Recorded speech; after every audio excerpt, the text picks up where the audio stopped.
Assalamu alaikum ardaqtуу Tez Xabar kanalının көрүүчүлөрү, урматтуу мекендештер, саламатсыздарбы? Кече бүгүн Ордолу Ош шаарында айтыш майрамы болуп атат. Кече бүгүн 2 күн катар майрам. Бүгүн Оштогу Ош улуттук драма театрында Актаңда 2021 республикалык төкмө акындардын айтышынын финалы болмокчу. Кече болсо Оштогу Санжыра эс алуу борборунда төкмө акындардын тандоо туру болгон болчу. Бүгүн болсо Алтын комуз байгеси анын жыйынтыгы менен тапшырылмакчы. Актаңдай коомдук фондунун негиздөөчүсү, теле долбоорунун алып баруучусу төкмө акын агабыз Абдывали Акимбеков бизге атайын чакыруу жиберип Тез Кабарга. Бүгүн ушул жерге чакырган, буюрса ушул жерде конокпуз, көрөбүз, тыңдайбыз, угабыз, тартабыз, сиздерге тартуулайбыз. Биз менен чогуу болуңуздар, чогуу кирип көрөлү. Амансыздарбы, ардактуу замандаштар. Саламатсыздарбы, урматтуу биздин сүйүктүү теле көрүүчүлөр. Жалпыңыздарга амандык тилөө менен жүздөшүп отурганыбызга кубаныч айтабыз. Бар болуңуздар. Өзүңүздөр баарлап тургандай 2 күндөн бери мына ушул биздин жергебизде Ордолу Ош шаарыбызда сыймыктуу күндөрдүн бири уланып отурат. Кыргыз Республикасынын эгемендүүлүгүнүн 30 жылдыгына карата, ошол эле учурда Актаңдай теле көрсөтүүсүнүн 20 жылдыгына карата, жана дагы Кыргыз тил күнүнүн урматына ЛТР мамлекеттик теле радио компаниясы менен биргеликте Алтын комуз байгесине 2 күндөн бери Актаңдайларыбыз ат салышып, күч сынашып турган кези. Анда эмесе келиңиздер, урматтуу биздин теле көрүүчүлөр жана замандаштар, сахнага мен мына ушул идеянын автору, тактап айтканда Алтын комуз байгесин уюштурууда талыкпай тер төккөн инсан, уюштурууда эң зор салым кошуп аткан инсан биздин сыймыктуу агабыз, Актаңдай теле көрсөтүүсүнүн автору жана Актаңдай акындар ордосунун негиздөөчүсү, Кыргыз Республикасынын эмгек сиңирген артисти, төкмө акын Абдывали Акимбековду сахнага чакырып коюуга уруксат этиңиздер.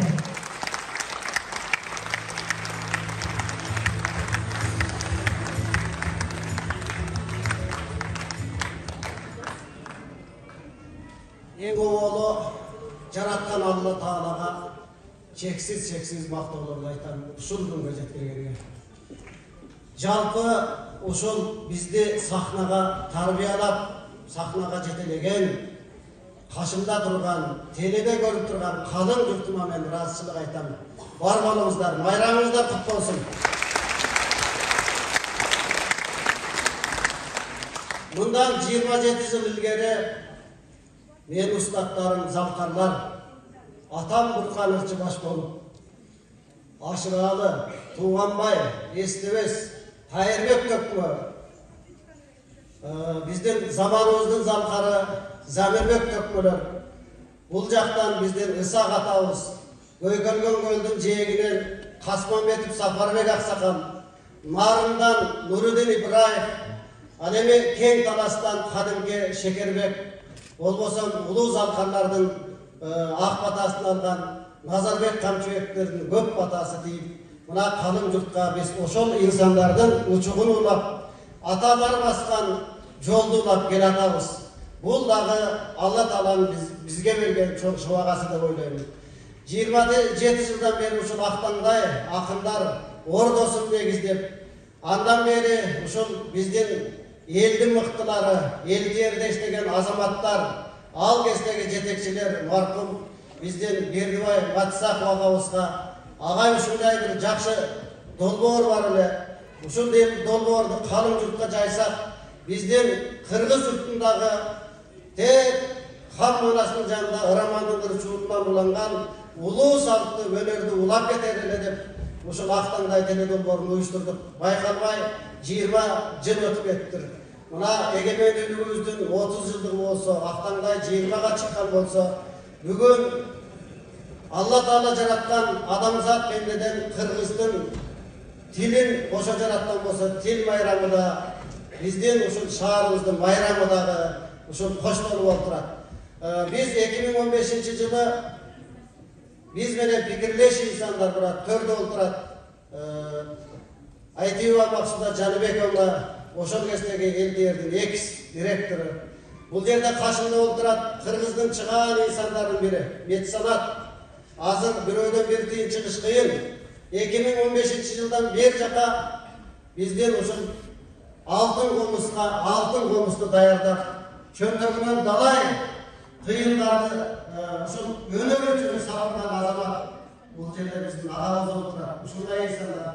Ал эми бүгүн мына түрүлгөн түштүк эмес, жетидубан эл эмес, бүтүндөй дүйнө эли сыйлыктанып суктанган көздөй биздин ушул булбулдай болгон эжебиз, саламат эжебиз жандап, азыр эле ушул астанабызды аттап келген кече күнү мамлекет башчысынын колунан чоң сыйлык алган Улуу Урушбай агабыздын учугун улаган залкар боюнчунун бири бул жерде Түгөлбай агалар бизди коштоп келип отурат.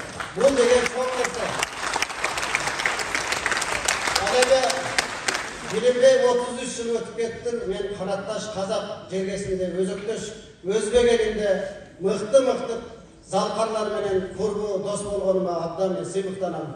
Алардын катарында биздин Алматыдан калдайган казак элинин атынан мен барбасам ким барат досумду колдоп деп, ушул элди колдоп, акындык өнөрдү колдоп келейин деп, мына өзүнүн шакирттери менен орта жага таанылган Актаңдай Бөрбай Орозбек мына мен досум келип отурат коштоп.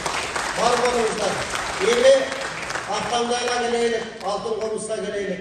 2015-жылы азыркы эле биздин кыргыз эл акыны арабызда жүргөн айтылуу Рахматулла Козыкеев баш байгеге 32 акын айтышып, алтын комуз алды эле. Мына 5 жыл, 6 жыл өткөндөн кийин кайрадан Нияз абабыз ауке баягы көчтү улайды мени. Мен быйыл ушундай ойлоп атам. Элибизге төөлүк сактанып калсын, бир эмес 2 комуз коюп берейин деп калдым. Мен абдан кубандым. 2 комуз Германиянын таза алтынын алып, өрүктөн чаптырып, аны чапкан уста да ушул жерде отурат. Зергер да ушул жерде отурат.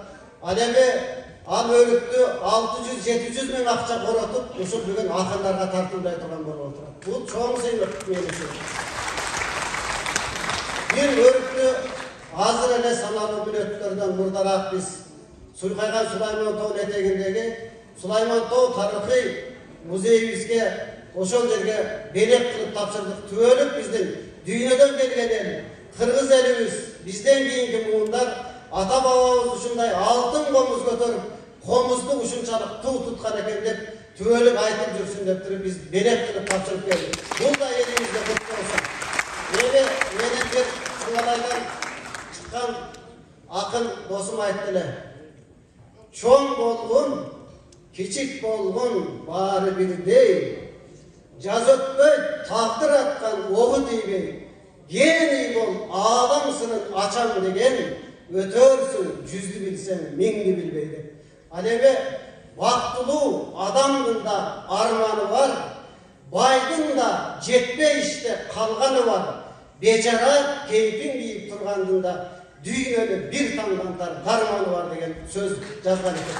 Демек, бүгүн биздин сөз шеберлери, бүгүн бул жерде биздин чыныгы өнөр адамдары, Алп Манастын жанында айтылуу биздин романдын ырчуулу жүргөн болсо, андан бери нечен деген биздин доорду, нечен деген залкарлар, ошолор баардыгы биздин тарыхты элге жеткирген Актаңдайлар болуп келет. Мына Актаңдайлар кашыбызда отурат.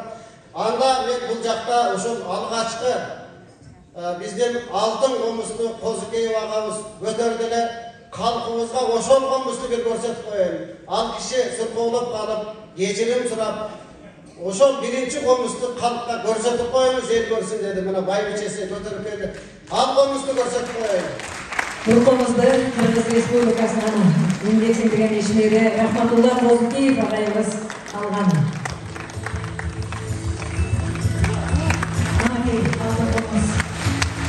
Азыркысы мындан да күчтүү, мындан да таза.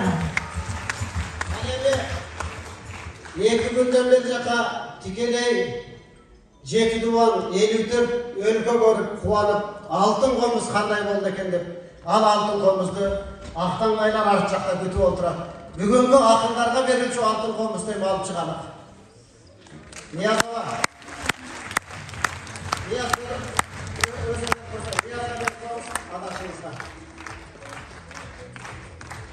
Kol çarpıyor buna.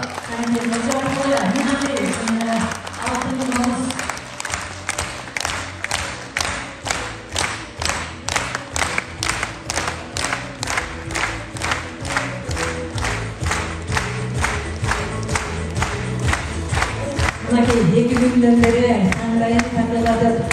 Bunun şu bayrağı için art savaşı olduğundan bizden kalanlar galibiyette Cırıkkan'dan versin de dilerim. Mangayla kazanmaya nasip olsun. Aldeme kalın jurt kızdın 40 yaşı uluq deydi.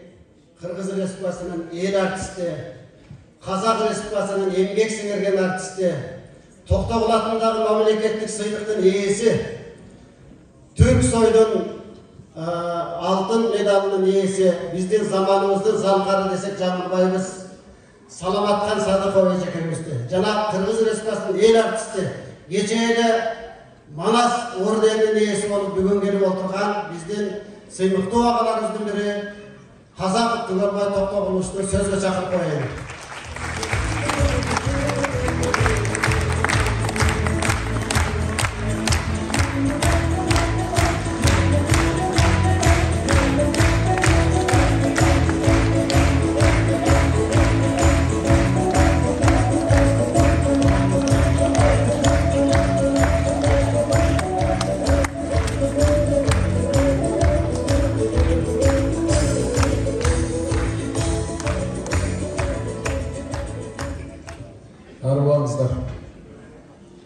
Bizlerge densoqluk versin, uzak ömür versin. Bizden bugünkü gündögü en başta tilegimiz şu hazır. Mavtum olmuşka ketken geçen her bir kırgız zaman olsa dep tilek kılatamiz. Bugün salt bolup kalgan, el aralık dengelge çıkıp kalgan Aktangday tele dolborunun altın komus baygesine at salışa turgan akınlarda göröbüz dep kelgen sizlerge rahmat. İlgeri ataya çıkan men el gırdayın dep törölgüm. El boldoso men saylağı taş doğrulamak bilen. Ansıganda el boldoso önör biyik. El boldoso önörün eçime gereği yok bolip. Sizlerge rahmat. Mına hazır altın komusunu görsetkende ar gün öz alып atkандай bol çağırdı. Meni ошол кубандырды. Demek Kırgızdın peyilinde jakşılıkты kütө bilgen, jakşılıkты bağlay bilgen ulug sapatlar, aliler var. Ошол мындан да бийик болсо деп tileybiz. Endi akınlarga ötünüç. Akınlar var mı öyle? Akından çakırıp olalım, akınlar çakırıp koyalım. Akınlar çakırıp koysanızlar.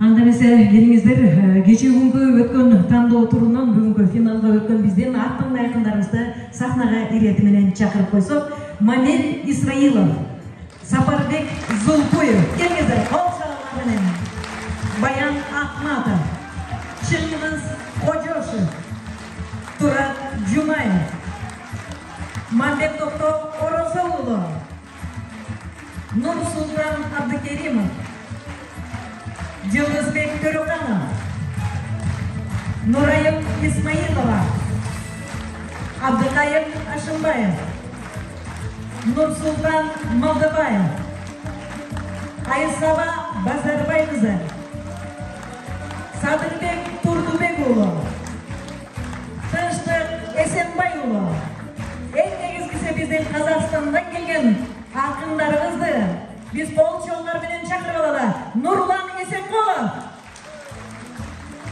Анапия Нургалы Мураталы уулу, кол чоолор менен биздин Казакстандан келген сыйлуу конокторубуз.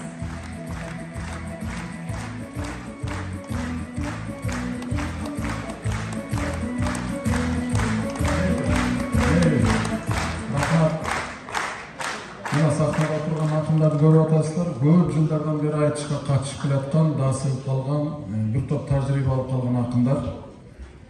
Булар эч кимден акыл сурабайт азыр.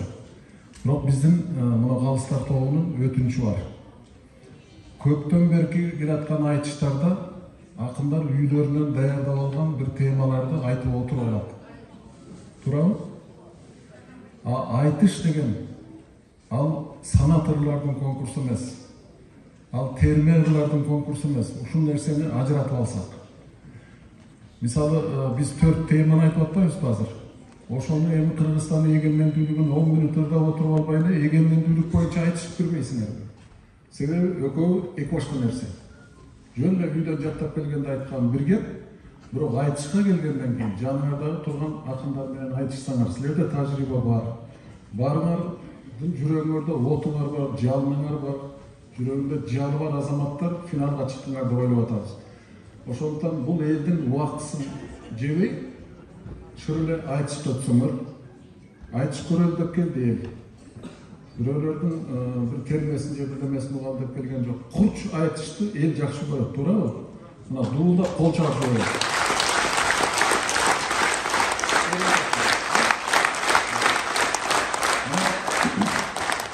Айтыш курч болсо дейбиз. Кайсы темада болсо да курч айтыш болуш керек.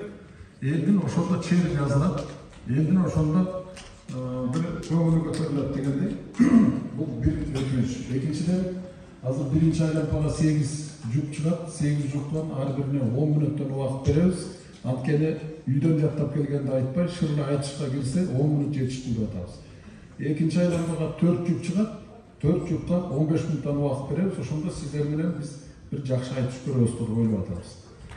Акындарга бул эми акындар жөнүндө мен бир икаяны айтып коеюнчу. Илгери Абылай хан деген Казакстанда чоң хан болгон, мына Бөркөн жакшы билет. Ошол Абылай хандын Бухар жырабы деген акыны болгон.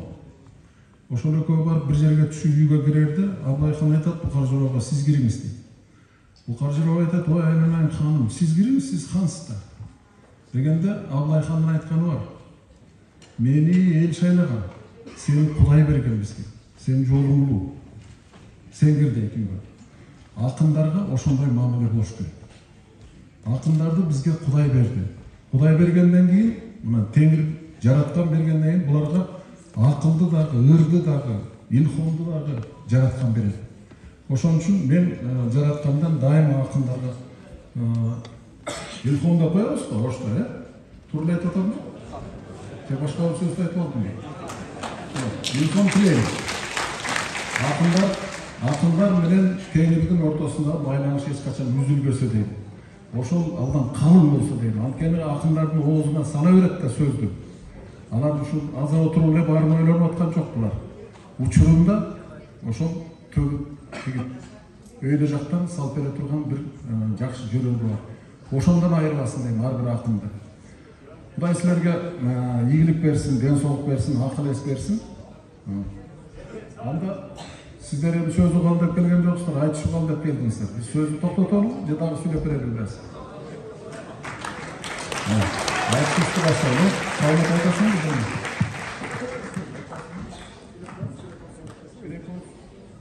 Саламат кечеден бери айтыш көргөн киши. Бир-эки ооз айтып бербейби бирдеме?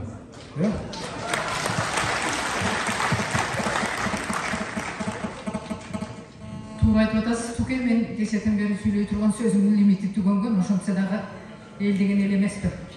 Мындай сөздүн кадыр чакырып, касиетибиз жаркырап аткан жерде эки ооз сөз. Молдонияз деген бабабыз өткөн экен, Кадамжай деген падышаларды берген топурактан. Ошол Молдонияз абабыздын гана 4 ооз сөзүн айткым келип жатат. Ошол көзүмдүн нурун барында көргөндөн жакшы бар бекен. Бул аманат дүйнөдө билгенден жакшы бар бекен. Суусап туруп бир жутсаң, суудан жакшы бар бекен. Хан алдында жаркырап, туудан жакшы бар бекен деген экен. Мен оюмча мындай мыктыларыбыз, каймактарыбыз, күлүктөрүбүз, болочоктогу булбулдарыбыз жыйналган кечтерден ыйманыбыз агарып, пейилибиз кенендеп, баягыдан дагы ырыскы берекетибиз ашып ташып дегендей, ошол жакшылыкка элибизди үндөгөн кеч болсун. Майрамыңыздар куттуу болсун.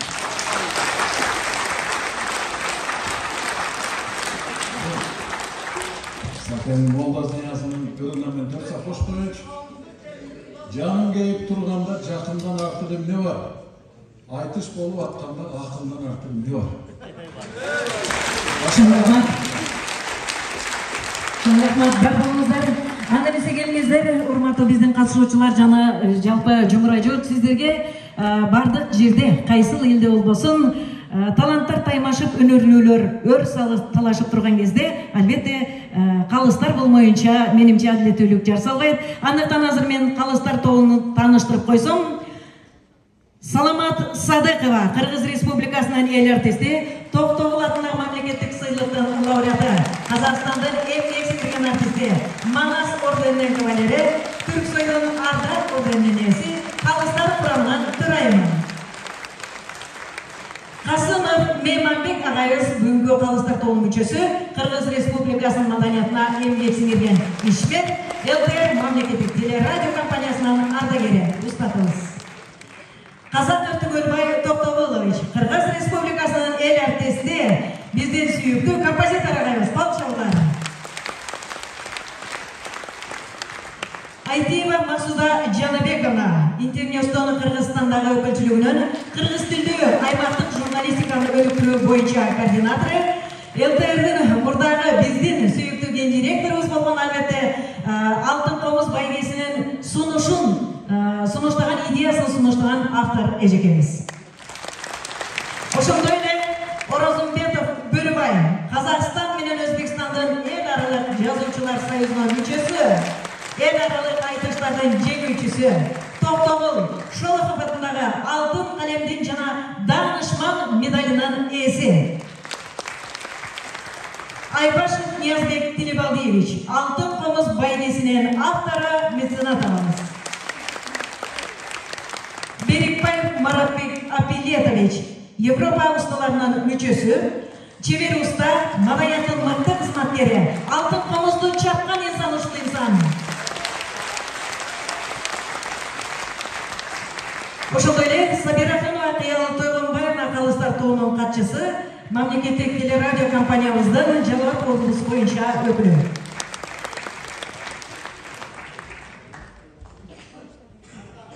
Анда биз ушундай бир шаң болуп жаткандан кийин Казакстандан калың журттун атынан бөкөм келип атат. Бөкө келиңиз, эми экөөбүз бу акындарга ак тилек айтып берип баштайлы. Жөн болбойт го менимче.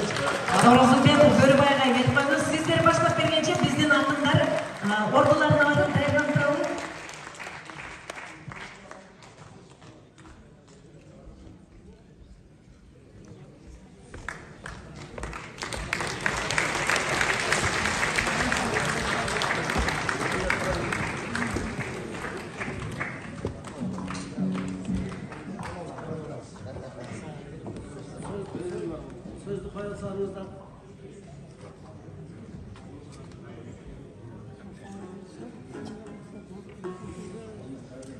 Uçuraşıp alsın.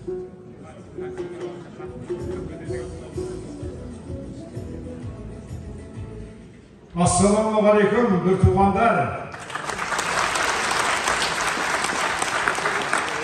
Жаңа оқырмында осы сахнаның өзінде 7-8 рет өзім шығып тарлаған екен, айтысқан екен. Соны толқып неғып отырмын. Мына қатарда талай тұрдым мен. Енді бүгін мынау сөзді қысқа айт деді мен досым. Мынау біреу айтқан екен, адамдардың ішінен адамға ұқсас адам іздеп жүрмін деп. Мен де сол 33 жыл бойы ақындардың ішінен ақынға ұқсас ақын іздеп, оны мен жолдасым деп тауып, мынау тұрған азаматты менің досым қысқасы. Досымның кім екенін айтып берейін, мен сен кім екенін айтып берейін деген. Мен бүгін сені мақтауға шыққан жоқпын енді. Сен мәз болма. Мен сен арқылы мақтанбақшымын деп. Елге, сөзбарларға мақтанамын. Молодец. Алыстан ат берілетіп дегеннен кейін үлкен залқар ақын кісілерді қолына алып бірге дастархандас болып кетіп бара жатқаныма да қуанамын. Мен Ашкеңмен де, Естебеспен де, Басы Туғанбай бәрімен дастархандас болып отырғанмын. Солардың бәрін көзін көрдім. Бұлардың біраз көрмеген шығар, бірақ мен көрдім. Мен анау екі шәкіртім келді бүгін. Бүгін көресіңдер. Менің ксерокопиямды. Қалай екенін. Мен енді өстіп алыстан келгеннен кейін мынау достардың ішінде дос берек.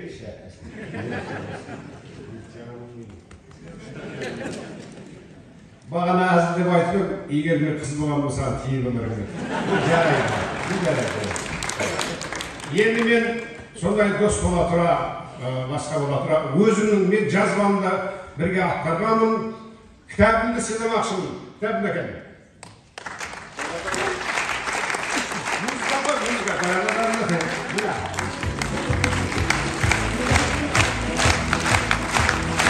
Birbirine dengesi şapan diyorlar. Dengesiz, dengesiz.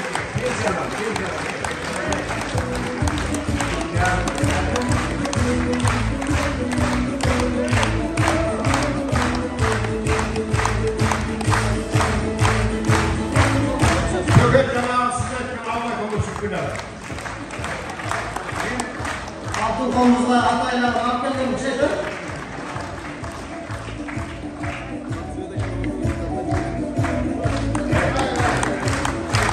Bana Allah'tan olsa, ne bu hazine olsa sen bol.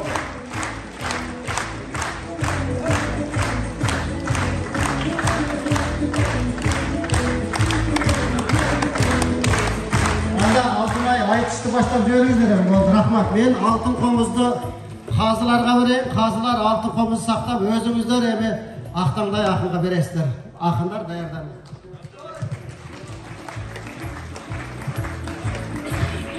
Анда эмесе келиңиздер, ардактуу күйөрмандар, жакшылап колжоолор менен биз азыр акындарыбызды мындан аркы айтыштын жүрүшүн алып барууга мен мына ушул биздин эрке балабыз бар, Улукбек Омакеев деген жигитти чакырайын.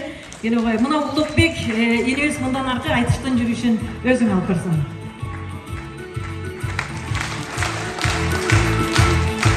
Рахмат, кыргыздын санатыры менен кылымдын үнүн уккан эл, көмөкөй алтыныр бүрксө, бөкөлөп бийик учкан эл, сөйлөтүн бузбай тайманбай, сөз менен душман жыккан эл, кумара тарабыр менен кулагы ырга башкан эл, ызаңга батса мен күрөп, ырлары болгон тутка бел, төгүлүп турчу өргөлгө, төгүмөлөр келген бултөргө, куш келдиңер, кутман ел. Арамыздар, ардактуу коноктор, кадырман журт, улуу журт, барыңыздарды бүгүнкү айтышка куш келипсиздер дейбиз. Бүгүнкү айтыш Кыргыз Республикасынын президентинин колдоосу менен, Ош шаардык мэриясы, Ош облустук администрациясынын көмөгү менен, Актандай теледолбоору жана ЛТР НТРКсынын уюштуруусу менен өтүп жатат. Бүгүнкү айтыш Кыргыз Республикасынын эгемендүүлүк күнүнүн 30 жылдыгына, мамлекеттик тил мыйзамынын кабыл алганынын 32 жылдыгына жана ошондой эле Актандай көрсөтүүсүнүн 20 жылдыгына карата өтүп жатат. Акындар мына ушул темада айтыш курушат. Анда эмесе сиздердин колчаңыздар менен, сиздердин сүрөңүздөр менен акындарга чучугулап тактырганалы.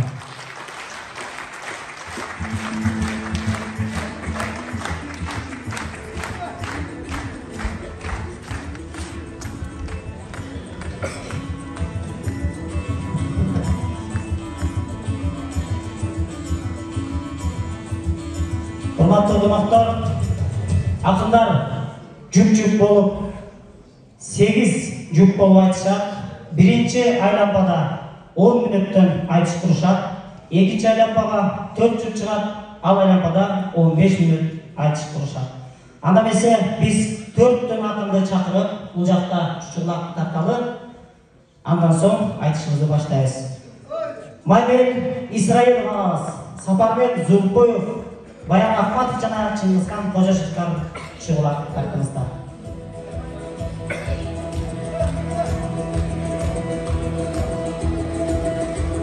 Сапарбек Зулпоев 15, Сапарбек Зулпоев 15.